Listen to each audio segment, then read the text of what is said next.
नमः सिद्धेभ्यः।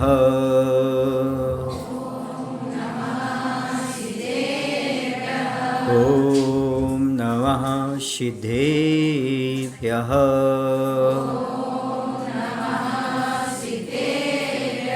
ॐ नमः सिद्धेभ्यः।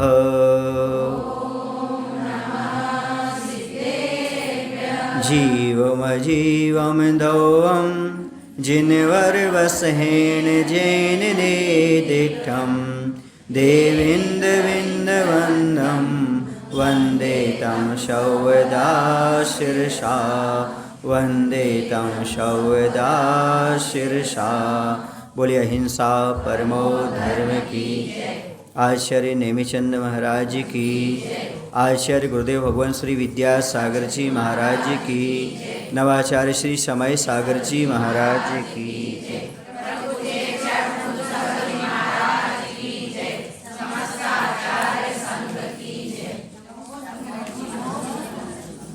अपना प्रकरण चल रहा है तीसरी गाथा पर, है ना। और प्रकरण ये चल रहा है कि नए किसे कहते हैं, और नए में दो प्रकार के नए होते हैं, व्यवहार नए और निश्चय नए। कल को समझा था। अब व्यवहार नए के भी दो भेद हो जाते हैं।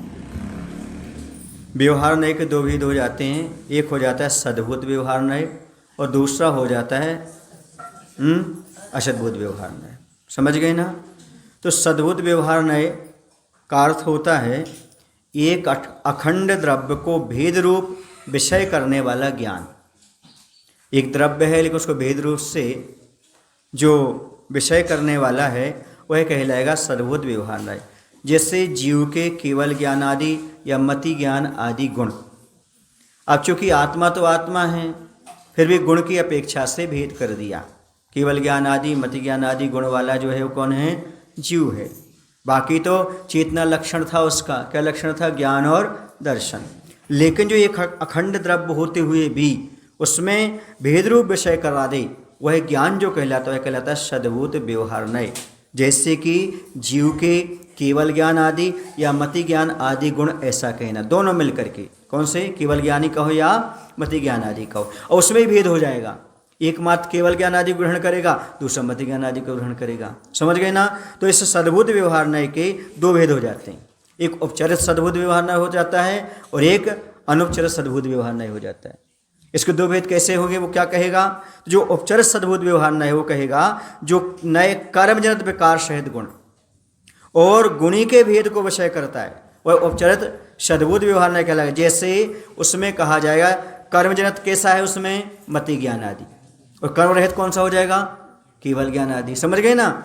तो यहाँ पर जो उपचरित सद्भूत व्यवहार नय है वो क्या कहेगा? कर्मजनित विकार सहित गुण और गुणी के भेद को विषय जो कर दी, वह क्या कहलाएगा? आपका उपचरित सद्भूत व्यवहार नय कहलाएगा। जैसे जीव के मति ज्ञान आदि। समझ गए ना। पहले जो अपना सद्भूत व्यवहार नय लिया था उसमें दोनों आए थे, ठीक है ना। कौन से? मति ज्ञान आदि, केवल ज्ञान आदि। अब उसमें भी दो भेद कर देंगे। जो उपचरित हो जाएगा वो कहेगा कर्मजनित विकार को लेकर के चलेगा, अर्थात वो मति ज्ञान आदि को लेगा। अब दूसरा होगा जो अनुपचरित सद्भूत व्यवहार। कौन सा? अनुपचरित। वो क्या करेगा? कर्म जनित जो विकार रहित जीव को लेगा, तो उसमें क्या आ जाएगा? केवल ज्ञान आ जाएगा। क्या आ जाएगा? केवल ज्ञान। समझ में आ रहा है ना आपको। इसकी भी दो, पहले उसने सामान्य से दोनों ग्रहण किया। जो सद्भूत व्यवहार नहीं रहेगा वो दोनों ग्रहण करेगा, मति ज्ञान आदि को और केवल ज्ञान को आदि को। अब जब उनके भेद करेंगे तो जो उपचरित हो जाएगा वो करेगा मात्र मति ज्ञान आदि गुणों को, क्योंकि वो कर्मजनित विकार हैं, है ना। और जो दूसरा होगा अनुपचरित सद्भूत व्यवहार, वह कर्म जो जनित विकार है उससे रहित हो जाएगा। तो जीव का गुण कौन सा हो जाएगा? वो गुण गुण भेद करते हुए विषय करेगा अनुपचरित सद्भूत व्यवहार नहीं, वो हो जाएगा केवल ज्ञान आदि। समझ गए ना। पहले दोनों को सामान्य लिया था, किसको? केवल ज्ञान को और मति ज्ञान आदि को। कौन सा हो जाएगा? सद्भूत व्यवहार नहीं। उसमें दो भेद कर दिए। जो मात्र मति ज्ञान को लेगा वो कौन सा हो जाएगा? उपचरित। और जो केवल ज्ञान आदि को लेगा वो अनुपचरित। समझ गए ना। ऐसा इस प्रकार का। अब इसमें असद्भूत व्यवहार नय किससे कहते हैं? आखिरकार जो अभी लिया गया अपन सद्भूत व्यवहार नय के उपयोग की। अब असद्भूत व्यवहार नय कैसे कहते हैं? जो नए मिले हुए भिन्न पदार्थों को अभेद रूप से ग्रहण करता है। बहुत सारे मिले हुए पदार्थ हैं, उसमें भिन्न पदार्थों को अवैध रूप से ग्रहण करता है, उससे असद्भुत व्यवहार नहीं कहते हैं। जैसे यह शरीर से आत्मा मिला हुआ है, मिला है कि नहीं मिला है, दोनों पृथक हैं, शरीर अलग और, लेकिन यह शरीर मेरा है ऐसा कहना। क्या कहना? ये शरीर दोनों पृथक हैं, आत्मा अलग है और शरीर अलग है, लेकिन उसको इस प्रकार से कहना यह शरीर मेरा है, ये कौन सा हो जाएगा आपका? असद्भुत व्यवहार नहीं हो जाएगा। समझ गए? यह मिट्टी के घड़ा को घी का घड़ा कहना, घी अलग है और मिट्टी अलग है, लेकिन दोनों मिले हुए उनको भेद करना, ठीक है ना। मिले हुए पदार्थों में जो भिन्न दर्शाता है वो क्या कहलाता है? ये कहलाएगा असद्भुत व्यवहार नहीं, ठीक है ना। असद्भुत व्यवहार नहीं के भी दो भेद हो जाते हैं। क्या हो जाते हैं? दो भेद कैसे हो जाते हैं? उपचरित असद्भुत व्यवहार है तो अनुपचरित असद्भुत व्यवहार नहीं। वो कैसे हो जाएगा? जो नए संश्लेष संबंध रहित ऐसी भिन्न वस्तुओं को परस्पर बताता है। जैसे आपका चश्मा है, शरीर तो आपसे जुड़ा हुआ है, चश्मा लेकिन आपसे जुड़ा हुआ नहीं है ना। चश्मा तो ये देवदत्त का चश्मा, शरीर तो आपके साथ है लेकिन चश्मा तो पृथक हो जाता है, तो ये देवदत्त का चश्मा ऐसा कहना। समझ गए ना? चश्मा देवदत्त का है क्या, लेकिन कहने में किसका आएगा? ये फलाने का चश्मा, ये फलाने का चश्मा, ऐसा आएगा कि नहीं आएगा? ये पेन किसका? फलाने का पेन, जबकि वो एकदम पृथक है, एकदम ही है ऐसा। समझ गए ना? जो संश्लेष संबंध रहित है, मतलब दोनों का मिला जुला नहीं है, पृथक है, तो भी उसके लिए भिन्न वस्तुओं को परस्पर में संबंध ग्रहण करता है, उसे उपचरित असद्भुत व्यवहार नहीं कहते हैं। जैसे ऋषभ का चश्मा, जैसे अक्षय का पेन, पृथक होने पर भी उसे कह दिया जाता है, ठीक है ना। अब इसके बाद आता है अनुचित असद्भुत व्यवहार नहीं। वो क्या करता है?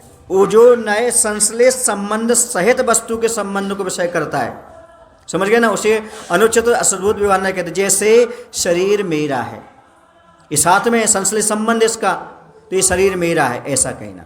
समझ में आया ना? और जो पृथक है उसको कहना, वो हो जाएगा उपचरित असद्भुत व्यवहार, और जो साथ में चल रहा है संश्लेष के साथ अनुचित असद्भुत व्यवहार कहलाएगा। जैसे शरीर मेरा है, आया समझ में ना? ये मत समझने की विवक्षा है। क्या है? इन सबके नाम आचार्य ने अलग अलग दिए हैं।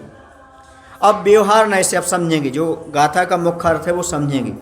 व्यवहार नय से जीव किसे कहते हैं? जिसके तीनों कालों में चार प्राण पाए जाएं। कितने प्राण? इंद्रिय, बल, आयु और स्वाच्छुस्वाद। ये चार प्राण प्रत्येक जीव के पाए जाते हैं। ये चार प्राण किसके पाए जाते हैं? प्रत्येक जीव के पास ये चार प्राण होते हैं। कौन से? इंद्रिय, कोई ना कोई जीव होगा तो उसके स्पर्श इंद्रिय तो होगी। एक इंद्रिय कौन सी होगी? स्पर्श इंद्रिय होगी। और बल, मन, वचन, काय, तो काया तो होगी, शरीर तो होगा उसका, तो काय बल हो गया। आयु होगी, तो जितने समय तक वो रहेगा। और स्वाच्छोश्वास, श्वसन क्रिया उसकी रहेगी। ये चार तो प्रत्येक जीव के प्राण रहेंगे ही रहेंगे।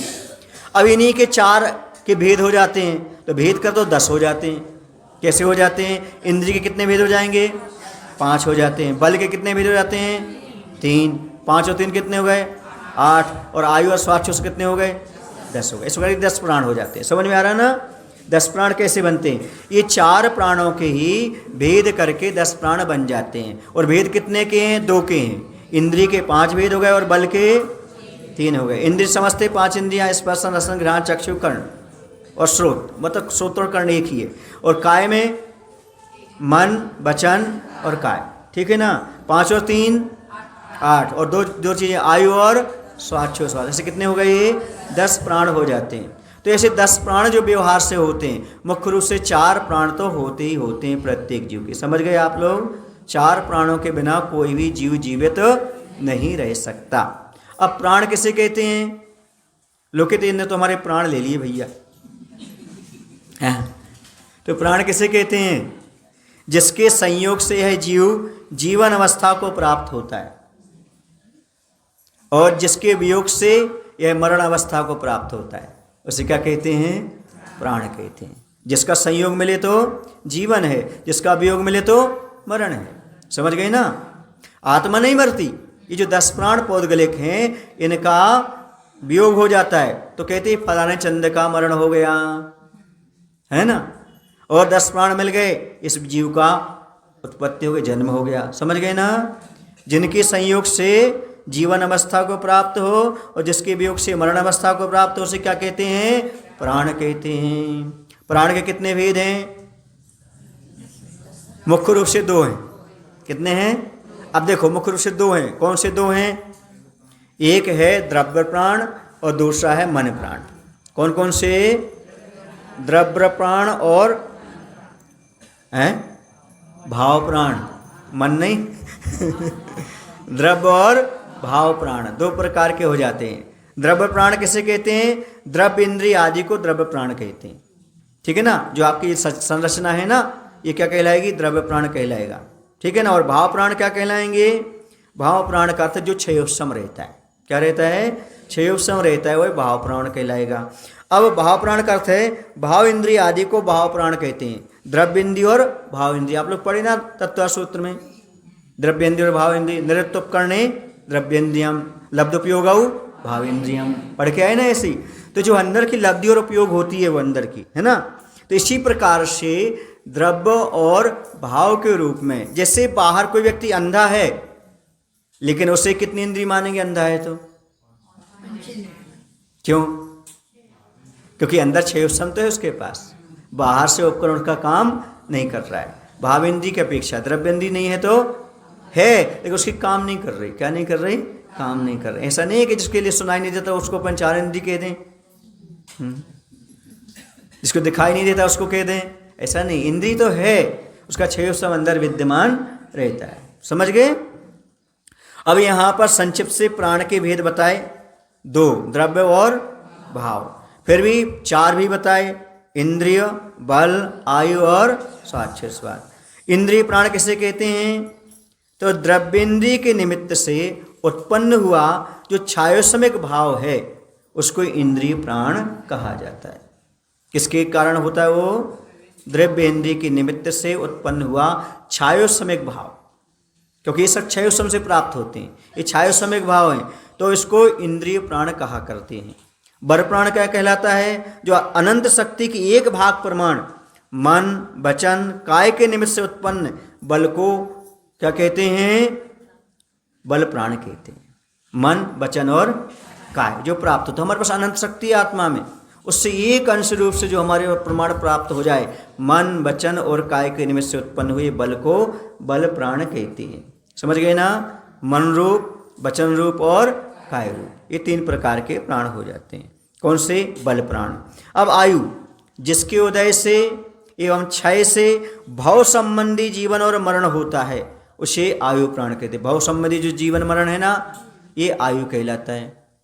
आप यहाँ पर बंधे हुए हो मनुष्य पर्याय में, किसके कारण बंधे हुए हो? आयु के कारण। समझ गए ना। ये आयु हो गया। अब इसके बाद आता है स्वाच्छ्वास। श्वास अर्थात वायु को लेना, उच्छ्वास माने छोड़ना।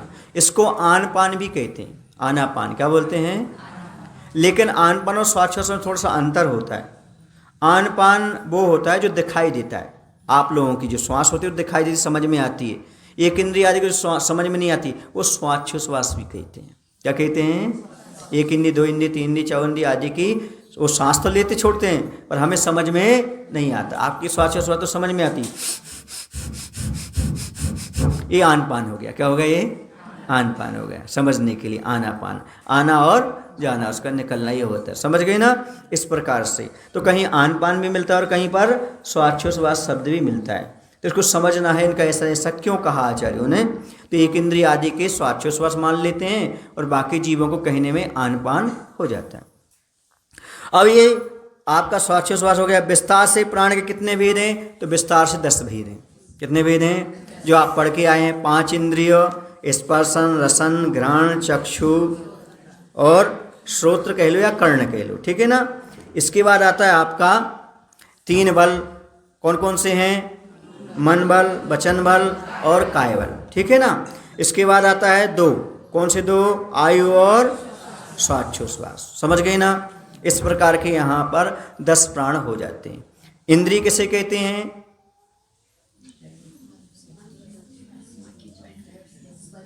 इंद्रिय किसे कहते हैं? लिख लो, ये बच्चों की परिभाषा है, जो KG 1 में पढ़ते हैं ना उनकी परिभाषा है। उन्हीं की परिभाषा बता दें। संसारी जीव की पहचान के चिन्ह को इंद्रिय कहते हैं। कैसे कहते हैं इंद्रिय? संसारी जीव की पहचान के चिन्ह को इंद्रिय कहते हैं। समझ गए ना? और बड़ों की परिभाषा बता दें। जो इंद्र के समान अपने विषय में स्वतंत्र हो उसे इंद्रिय कहते हैं। इंद्र के समान जो अपने विषय में स्वतंत्र हो, जैसे इंद्र का कार्य और कोई नहीं कर सकता, वैसे ही नाक का काम आंख नहीं कर सकती, अपने विषय में स्वतंत्र हैं। आंख का काम कान नहीं कर सकता। जो इंद्र के समान अपने विषय में स्वतंत्र हों, ये परिभाषा राजवार्तिक ग्रंथ की है, आचार्य अकलंक देव ने दी है। समझ गए ना? आपको यहाँ बैठ के सारे ग्रंथ का रेफरेंस मिलेगा। तो क्या कहा उन्होंने? जो इंद्र के समान अपने विषय में स्वतंत्र है उसे क्या कहते हैं? इंद्रिय कहते हैं। और बच्चों के लिए संसारी जीव की पहचान के चिन्ह को इंद्रिय कहते हैं। संसारी जीव की पहचान कैसे करें? तो इंद्रिय के माध्यम से। 1 इंद्रिय है, 2 इंद्रिय है, 3 इंद्रिय है, 4 इंद्रिय है, 5 इंद्रिय है। समझ गए ना? इस प्रकार से उसका ज्ञान हो जाता है।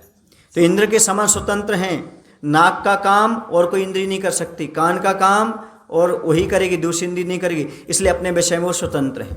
समझ गए आप लोग? चलिएगा। अब इसके बाद आता है एक इंद्रिय, 2 इंद्रिय, 3 इंद्रिय, 4 इंद्रिय हो गए ना, 5 इंद्रिय तक। आप कितने इंद्रिय जीव हैं? क्यों हैं? आपकी 5 इंद्रियां हैं। समझ गए ना? इसलिए आप कौन से जीव हैं? 5 इंद्रिय जीव हैं। अब आता है इसके बाद असंगी जीव आता है। कौन सा जीव आता है? असंगी जीव आता है, जिसके पास 5 इंद्रियां तो होती हैं, है ना, असंगी 5 इंद्रिय, लेकिन उसके मन नहीं होता। अकेला असंगी 5 इंद्रिय लेना, बाकी 1 इंद्रिय से लेकर 5 इंद्रिय असंगी तक तो असंगी है पूरे, 1 इंद्रिय 2 इंद्रिय आदि भी। लेकिन असंगी 5 इंद्रिय के 5 इंद्रियां होती हैं, लेकिन क्या नहीं होता? उसके मन नहीं हुआ करता। समझ गए ना? अब यहाँ पर एक बात और समझें हम। क्या समझें? मन किसे कहते हैं? मन वचन काय आया ना? मन को भी आचार्य ने प्राण कहा है। क्या कहा? हाँ। अब याद रखो, टेंशन नहीं करना कभी, और टेंशन देना भी नहीं, ये हिंसा है। टेंशन देना, टेंशन लेना, ये हिंसा है। पूछो क्यों है? पूछो ना क्यों है? पागल हो क्या? अरे मन प्राण है कि नहीं? और मन को तकलीफ पहुंचाओगे तो हिंसा होगी कि नहीं होगी? बोलो ना। ज्यादा टीवी देखोगे तो क्यों? क्योंकि कौन सा प्राण है? चक्षु इंद्रिय है। अरे खुद की हिंसा होगी कि नहीं होगी? इसलिए जो टेंशन करते हैं, ज़्यादा टीवी देखते हैं, ज़्यादा रात में जागते हैं, वो स्वयं की हिंसा कर रहे हैं। किसकी हिंसा कर रहे हैं? स्वयं की हिंसा कर रहे हैं। और यदि आप दूसरे को जगाते हो, दूसरे को दिखाते हो, दूसरे को टेंशन देते हो, तो समझना आप दूसरे के मन का भी घात कर रहे हो। बोलो, इतने दिन हो गए हमने आपको टेंशन दिया? बोलो ना। किस चीज़ में टेंशन आया आपको? चौके में, क्लास में? क्यों नहीं आया? क्योंकि हमारा अहिंसा महाव्रत है, हम किसी को टेंशन नहीं देना चाहते, किसी को कोई तकलीफ नहीं देना चाहते। साधु इसलिए बने हम। साधु क्यों बने? हमें कोई अपना दुख नहीं था, हम दुख से घबरा कर साधु नहीं बने, बल्कि मेरे माध्यम से कोई जो दुखी ना हो इसलिए हम साधु बने। मेरे कारण कोई दुखी नहीं होना चाहिए संसार में। क्यों? क्योंकि मेरे कारण कोई दुखी होगा तो निश्चित कर्म का बंध होगा, आगे मुझे भी दुख उठाना पड़ेगा। आप भी ध्यान रखो, आप किसी को दुख दिए बिना नहीं रह पाते, मुझे पता है। इसलिए इतना सोचो, उतना ही दुख देना किसी को देना चाहो तो जितना तुम बाद में सह सको। क्या कह रहा हूं? एक तो किसी को दुख नहीं देना, कितना देना? जितना बार तुम सह सको, क्योंकि दुख एक ऐसा कर्जा है, सुन रहे ना, जो ब्याज सहित लौटाना पड़ता है। दुख दोगे तो दुख मिलेगा, सुख दोगे जरूरी नहीं कि सुख मिल जाए आपको। सामने वाले के साथ अच्छा करो, जरूरी नहीं कि वो अच्छा करे, लेकिन बुरा करके देख लो आप, वो दोगुना बुरा करता है आपका। ब्याज सहित, FD सहित पूरा चुकाता है वो। इसलिए कभी टेंशन ना लेने का, ना टेंशन देने का। समझ रहे ना? एक बार खाना है, मंदिर में सोना है, न किसी से एक लेना है न दो देना है, बात खत्म। टेंशन फ्री, आप भी टेंशन मुक्त हो जाओ और हम भी हो जाएं। स्वाध्याय करो, धर्म ध्यान करो, आत्मा का कल्याण करो, जिसमें भला होना है। समझ गए ना, ये बहुत बड़ी तपस्या है। आए समझ में आपको, ये बहुत बड़ी तपस्या है। 100 लोग बैठ कर के यदि स्वाध्याय करते हैं तो समझो ये बहुत बड़ा तप कर रहे हैं हम बैठ करके, यहाँ बहुत बड़ी तपस्या कर रहे हैं यहाँ बैठ करके। ये सामान्य चीज नहीं है। अकेला उपवास करना तपस्या नहीं है, अकेला विधि लेकर के नगर में घूमना तपस्या नहीं है, बल्कि ना तो समाज को टेंशन हो ना हमें टेंशन हो। ये स्वार्थ त्याग की बड़ी तपस्या, बहुत कठिन तपस्या कहलाती है। ये विकल्प से रहित जीवन होना चाहिए। आपका भी विकल्प सही रहित हो और हमारा भी विकल्प से रहित, आपका भी धर्म ध्यान चलता रहे और बोलो ना, वरना कल कहेंगे भैया हमें महाराज जी से दूर रहना है। बोले क्यों, वे आते हैं तो ऐसा करते हैं, वो आते तो वैसा करते हैं, ऐसा करते हैं। ऐसा नहीं, यदि अपने नगर में साधु आए तो आपको ऐसा लगे हे भगवान साधु हमेशा हमारे नगर में बना रहे, हमारे नगर में बना रहे, ऐसा भाव उत्पन्न होना चाहिए। तब तो मायना है आपका और हमारा। ये लाभ कभी छूटे ना, जो हमें लाभ आज प्राप्त हो रहा है, चाहे स्वाध्याय का मिल रहा हो, चाहे प्रवचन का मिल रहा हो, चाहे गुरु भक्ति का मिल रहा हो, चाहे किसी चीज़ का। टेंशन तो नहीं है किसी को, बोलो ना, विकल्प तो नहीं है किसी को। कर क्या लोगे होगा तो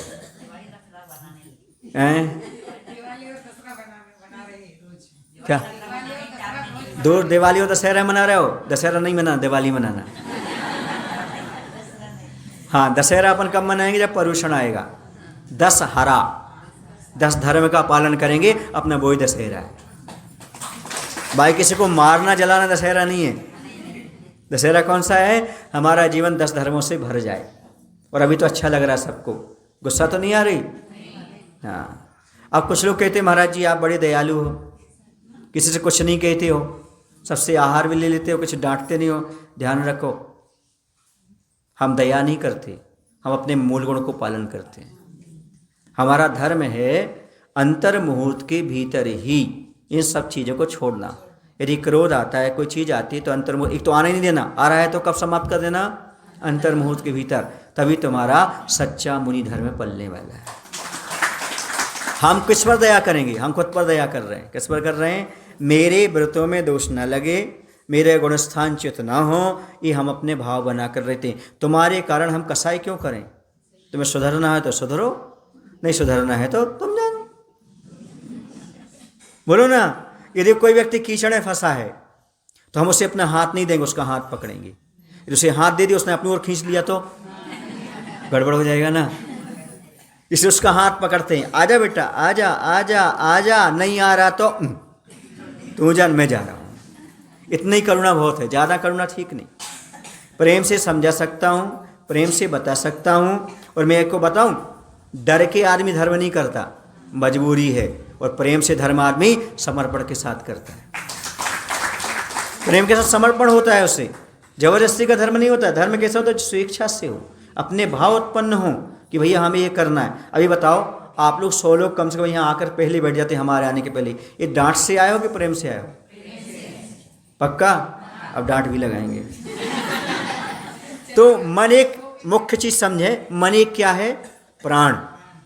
हमें कभी घर में, परिवार में, समाज में टेंशन का कारण नहीं बनाना चाहिए।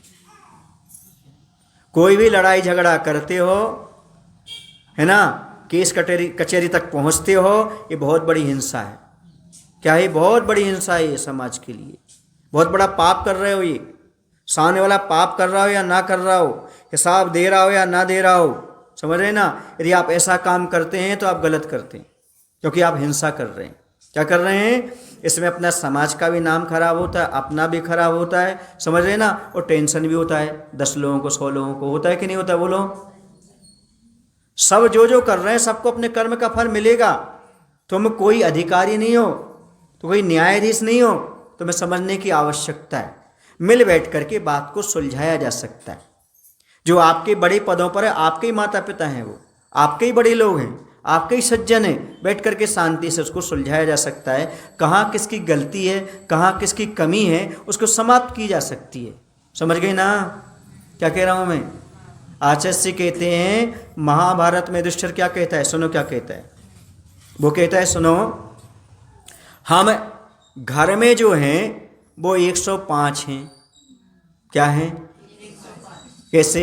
100 अलग हैं और 5 अलग हैं। लेकिन हम जब बाहर निकलेंगे तो हम सब एक होकर निकलेंगे, तभी हमारा धर्म निकलेगा। बाहर पता ही नहीं पड़ना चाहिए हम क्या हैं। अंदर लड़ लो, कमरे में कुछ भी कर लो, कोई दिक्कत नहीं, लेकिन बाहर तक ये बात कहीं तक नहीं पहुंचना, वरना सरलगा में ऐसा होता है। बोलो ना भाई, फिर क्या? तो ये समाज का नाम अपने आप में खराब नहीं करो। इससे क्या होता है? कर्म का बंध होता है और दूसरे को पीड़ा पहुंचती है, तो ये आप हिंसा कर रहे हो। धर्म नहीं है ये हिंसा है। क्यों? क्योंकि सामने वाले को पीड़ा अपन पहुंचा रहे हैं। समझ गए ना आप लोग? तो पीड़ा को समाप्त करने का भाव रखो। ये मन प्राण है, 10 प्राणों में ये भी एक चीज होती है। स्वयं भी टेंशन मुक्त रहो और सामने वाले को भी टेंशन मुक्त कर दो। वो कैसा है? समझौता करने से होगा। क्या होने से? तुम टेंशन मुक्त कब होगे? जब आपस में बैठ करके उसको सुलह कर लो। लड़ाई झगड़े में कुछ भी नहीं रखा, राग द्वेष के अलावा कुछ नहीं मिलेगा। और सुनो, यदि किसी व्यक्ति ने ऋणानुबंध कर लिया, क्या कर लिया? उसी में बैठ करके तुमने किसी दूसरे झगड़ा किया, उसने सोचा बेटा हम तुम्हें छोड़ेंगे नहीं, और इसी परिणाम से मर गया वो, तो व्यंतर बनेगा, तो तुम्हें कितना परेशान करेगा आप नहीं जानते। सुन रहे हो? क्योंकि ये आदमी छोड़ता नहीं है। याद रखो, आदमी सम्मान को भूल जाए पर किसी का अपमान हो जाए वो कभी नहीं छोड़ता। इस बारे में ध्यान रखना। आदमी गांठ बांध के रख लेता है, बरसों बाद भी निकालता है, परभव में जाकर निकालता है। इसलिए सारी गांठें कहाँ समाप्त कर दो? मैं ऑपरेशन करने आया हूँ, मैंने बताया था एक दिन, गांठों का ऑपरेशन। कौन सी गांठें? अंदर की गांठें। पारसनाथ भगवान के साथ कमठ ने कितना गलत किया, पर उन्हें कौन सा अपनाया? क्षमा करने का भाव अपनाया। तभी आज हम पारसनाथ को पूज रहे हैं और मुकुट सप्तमी मना रहे हैं। ये जैन दर्शन है, इसमें बहुत विशालता है, बहुत विशालता है। इस विशालता को समझने का प्रयास करो। क्यों? क्योंकि मन हमारे पास भी है और मन उनके पास भी है। गलतियां किससे नहीं होती? बोलो। नहीं होती, एक से नहीं होती, वो भगवान। किससे नहीं होती? हाँ चलो लिख लो। बुराई धन बुराई बराबर शैतान। बुराई धन बुराई, जिसमें बुराइयां ही बुराइयां, उसका नाम है शैतान। ठीक है ना? बुराई धन अच्छाई बराबर इंसान। बुराई धन अच्छाई बराबर इंसान, और अच्छाई धन अच्छाई बराबर भगवान। बजाओ ना, बजाना है तो। भगवान के लिए भी ताली नहीं बजा पा रहे तुम, बता। अच्छा लिखने लग गए थे, लिख लो तो। बुराई धन बुराई बराबर शैतान, बुराई धन अच्छाई बराबर इंसान, और अच्छाई धन अच्छाई बराबर, अब कौन हो आप?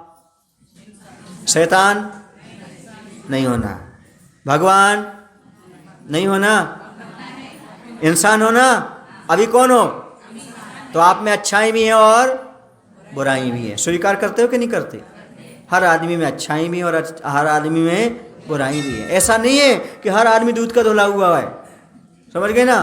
किसी ना किसी में अच्छाई भी है और बुराई भी है। समझना है, अच्छाइयों को ध्यान देना है, बुराइयों को इग्नोर करना है। कुछ हम में भी है, कुछ सामने वाले में भी है। मिल बैठ करके पूर्ति करने का अवसर है। ऐसा नहीं कि हर एक व्यक्ति अच्छा है, कोई ना कोई कमी कहीं ना कहीं होगी। हम में भी कमी है, आपकी कमी दिखाने की। ये भी तो कमी है कि हम आपको कमी दिखा रहे हैं। पर क्या करें? आईना यदि दाग नहीं दिखाएगा तो आईना किस काम का है? हाँ, क्या करते हैं? आईना तो आईना होता है, उसमें दिखाना तो पड़ेगा उसके लिए। अब तुम दाग धो या ना धो, आईना झूठ तो बोलेगा नहीं। बोलो भाई, नहीं बोलेगा। हाँ, क्यों नहीं? तो आईना क्यों रखते हो? कितने लोग आईना रखते हैं अपने घर में? बताओ जरा। अभी आईना देख के आए ना? देख के आए हो? चेहरा साफ करके आए हो? हमें देख लो। तो आपका अंदर का चेहरा साफ हो जाएगा। बाहर का तो खूब कर लिया, कोई मतलब नहीं निकला अभी तक। एक नहीं पसंद किया है, वो भी नहीं करता। चलो आगे चलते। तो मन प्राण, कौन सा प्राण चल रहा था? मन प्राण। मन जो हुआ करता है वह हमारे पास भी है और दूसरे के पास भी है। हमें ऐसा काम नहीं करना कि सामने वाले को टेंशन हो। यदि उसको टेंशन होगी तो वो भी कुछ करेगा, तो किसको टेंशन होगी? तो डबल हिंसा। स्वयं की हिंसा और दूसरे की हिंसा। और अपन क्या बोलते हैं? अहिंसा परमो धर्म की। अभी है 5 मिनट चलते हैं। बोला करते कि नहीं बोला करते? क्यों बोलते हैं ऐसा? बोलो आप। इसलिए बोलते हैं ताकि हमारा मुख्य धर्म अहिंसा है, दया है, उसी का पालन हमें करना है, तभी हमारे लिए मुक्ति का लाभ मिलेगा, मोक्ष मार्ग प्रशस्त होगा। इस राग द्वेष जैसी हिंसा तो संसार में है ही नहीं कोई। राग आदि नाम हिंसा आचार्य अमृतचंद्र स्वामी पंचास्ति का नहीं पुरुषासिद्धि उपाय में लिखते हैं। क्या लिखते हैं? कि राग आदि नाम हिंसा, राग देश के परिणाम ही तो हिंसा है। और किसी हिंसा कह रहे हो आप? क्या कहते वो? राग देश के परिणाम ही हिंसा है। ये महान हिंसा है जो आप राग देश करते रहते हो, किसी के प्रति आकर्षण, किसी विकर्षण, ये सारे की सारी चीज़ें, ये सबसे बड़ी हिंसा है। इसी राग देश से बचो, तभी आप हिंसा से बच सकते हो। समझ में आए ना? अपने जीवन में ऐसा भाव रखो कि भगवान मेरे भी प्राण हैं, दूसरे के प्राण हैं, मैं उसके प्राणों की भी रक्षा कर सकूं और अपने प्राणों की भी रक्षा कर सकूं। अर्थात मैं भी टेंशन मुक्त रहूं और सामने वाला भी टेंशन मुक्त रहे। जब आपको कोई टेंशन देता है आपको कैसा लगता है? बोलो ना। बुरा नहीं लगता ना? भोजन रुचता है ना, नींद आती है, बोलो ना। किसी चीज़ में मन नहीं लगता। ऐसे ही सोचो, हम दूसरे को टेंशन क्रिएट करेंगे तो क्या होगा? उसके लिए भी तो ऐसे ही होगा ना। उसका भी भोजन नहीं रुचेगा, ये नहीं रुचेगा, तो आपको सोचना है। परिवार में, घर में, समाज में रहते हुए इतना सोचना है, मैं घर परिवार को कुछ नहीं दे सकता, समाज को कुछ नहीं दे सकता, तो मेरे कारण टेंशन ना हो, ऐसा तो कर सकता हूँ। मैं भी समाज को कुछ दूंगा ना दूँ, टेंशन नहीं दूंगा, ध्यान रखना। कब तक? दीपावली तक। सीधी बात। उसके बाद टेंशन दूंगा, वो तो होगी थोड़ी बहुत, क्योंकि मुझे पता है मेरे जाने के बाद, मुझे नहीं पता सरलगा वाले मुझसे प्रेम करेंगे या नफरत करेंगे, पर याद रखना दिन में 3 बार याद अवश्य करेंगे। नहीं पता हमें नफरत करेंगे प्रेम करेंगे, ये नहीं पता, पर 3 बार याद जरूर करेंगे। कब? सुबह की क्लास में, दोपहर की क्लास के समय और शाम की क्लास के समय, क्योंकि वो आनंद फिर नहीं मिलेगा जब चले जाएंगे। अभी मिल रहा है, उसका लाभ लेने का प्रयास कर। स्वाध्याय जो आनंद इसमें है, किसी में आनंद नहीं है। कहीं भी पचड़े में चले जाओ तुम, जो स्वाध्याय में आनंद है, धर्म ध्यान में आनंद है, वो ना कमेटी बनाने में आनंद है, ना कोई और चीज़ में आनंद है। आनंद किसमें है? मात्र स्वाध्याय करो, धर्म ध्यान करो, इससे कर्म की निजरा करो, आत्मा के परिणाम को शुद्ध करो। जैसे आप लोग अखबार पढ़ते हो, क्यों पढ़ते अखबार? ताकि बाजार का भाव मालूम पड़े, सोना चांदी है ना, अनाज कितना उतर गया, कितना घट गया, कैसा हो गया, हमें कौन सा सामान बेचना है, कौन सा नहीं बेचना, बोलो ना। ऐसे होता ना। इसी प्रकार से आत्मा के भाव में कब उतार चढ़ाव हो रहा है, ये कब मालूम पड़ेगा? जब हम स्वाध्याय करेंगे तब हमें मालूम पड़ेगा। अपना जब मिथ्याता रहा है उसको छोड़ो, कसाय आ रही इसको छोड़ो। ये सब किससे होता है? स्वाध्याय से ज्ञात होता है। समझ में आ रहा है ना? आचार्य ने एक ही चीज़ बताई है, अपनी कसाय को कम करना चाहिए तो स्वाध्याय में मन लगाओ। किसमें मन लगाओ? अब जिसको कुछ नहीं करना तो यहाँ वहाँ करता रहता है, स्वाध्याय में मन लगता नहीं है, पूजन में मन लगता नहीं है, तो किस में मन लगता है? दूसरे क्या कर रहे यही देखो, दूसरा क्या काम कर रहा है यही देखो, है ना। बंदर क्या करता है? दूसरे के खपड़ा उखाड़ता है, दूसरे घर में जा करके, दूसरे के घर में घुस करके फ्रिज निकालता है, फ्रिज में से सामान निकल के भाग जाता है। कौन? बंदर। समझ गए ना? ऐसे हमारा मन बंदर है, उसे पेड़ पर चढ़ाए रखो, श्रुत स्कंद। किस पर? श्रुत स्कंद पर चढ़ा के रखो। कभी प्रथमान योग, कभी चरणान योग, कभी द्रव्यान योग, कभी करणान योग, इस पर चढ़ा करके रखो उसको। किसको? मन को। यहाँ वहाँ मत जाने दो। हम यही करते हैं 24 घंटे अपना स्वाध्याय। हमें फालतू का समय मिलते ही नहीं, किसी की निंदा सुनना नहीं, किसी की निंदा करना नहीं। समझ गए ना? अपनी निंदा करो, समझ गए ना, अपनी प्रतिक्रमण करो, अपनी आलोचना करो, इसी में कल्याण होने वाला है। ये बताओ, अभी तक तुमने 50 की निंदा करी, आपको मिला क्या? दुश्मन और बना लिए तुमने। तुम गए थे दूसरे को सुधारने, वो तो सुधरा नहीं, दुश्मन और बन गया। तो ऐसा तरीका मत अपनाओ सुधारने का कि जिसमें कोई दुश्मन बन जाए। ऐसा तरीका अपनाओ ताकि वह दोस्त बन जाए। 2 पंक्तियां सुना दूं आपको, फिर अपना प्रवचन समाप्त करता हूं। भगवान के मंदिर में आना तो पुजारी बनकर आना, भिखारी बनकर नहीं। भगवान के मंदिर में आना तो पुजारी बन के आना, भिखारी बन के नहीं।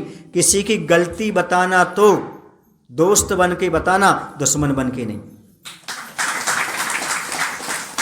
गलती तो बताओ पर दुश्मन के साथ, दुश्मनी के साथ नहीं बताओ। दोस्त बन के, भैया आप ये गलत कर रहे हैं, इसको सुधार करो, ऐसा ठीक नहीं। दुश्मनी से क्या, वो तो दुश्मन बना लिया आपने, अब तो उसका सुधार होने वाला है ही नहीं। उसने भी सोच लिया तो लाख उपाय कर लेना, हम बदलने वाले नहीं है। तो दुश्मन बनकर किसी गलती मत दिखाओ। दिखाना है तो क्या बन के दिखाओ, बोलो ना, दोस्त बन के। मैं अपना हूँ भाई, मैं सुधार चाहता हूँ, अच्छा होना चाहिए, इस प्रकार का भाव रख के करोगे तो सामने वाला सुधरेगा भी। जब आपकी पत्नी आपकी बात नहीं मानती, जब आपके पति आपकी बात नहीं मानते, जब आपका बेटा आपकी बात नहीं मानता, और तो और आपका मन जब आपकी बात नहीं मानता, तो सारी दुनिया आपकी बात कैसे मान लेगी, ये तो सोचो। आपका मन आपकी बात मानता है, बोलो? तो दुनिया को अपने अनुसार चलाने की कैसे आपने सोच लिया? अपना मन अपने अनुसार नहीं चल रहा है तो दुनिया को चलाने की क्यों सोचते हो? जरा सोचो, विचार करो कि हमें अपने अनुसार चलना है, अर्थात हमें अपना कल्याण करना है। दूसरे के पीछे पड़ करके हमें कुछ भी ना आज तक उपलब्ध हुआ ना होगा। विषय चल रहा था मन, क्या चल रहा था? अब आप लोग देखे जाते तो मन वहाँ भी पहुँच जाता, मन तो है। तो मन प्राण है, क्या है ये ध्यान रखो, ये प्राण है। और टेंशन करना मन को घात पहुँचाना है, और मन को घात पहुँचाना मतलब हिंसा है। चाहे स्वयं टेंशन करो, चाहे दूसरे को टेंशन कराओ, ये सब हिंसा है। इससे बचने का प्रयास करो। बोलो महावीर भगवान की जय। आचार्य विद्यासागर जी महाराज की जय।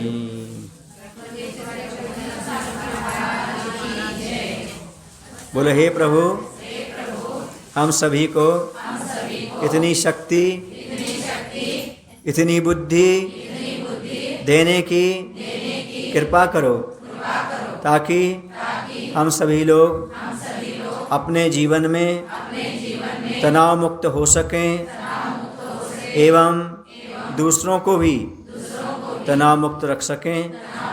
ऐसी बुद्धि दे दो। नमो शिव प्रभु।